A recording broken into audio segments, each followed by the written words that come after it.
Mimi nilikuwepo pale tukiandikisha mkataba na chama cha UDA.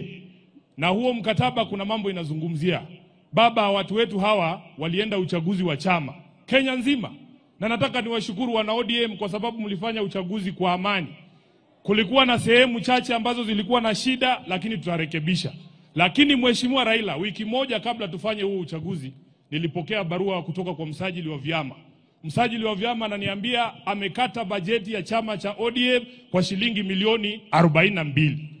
Inafanya kazi yetu kama viongozi wa chama kuwa ngumu sana. Na huo mkataba tuliandikisha ulikuwa unasema, Mheshimiwa Rais, kwamba tuheshimu sheria ikiwemo sheria ya vyama.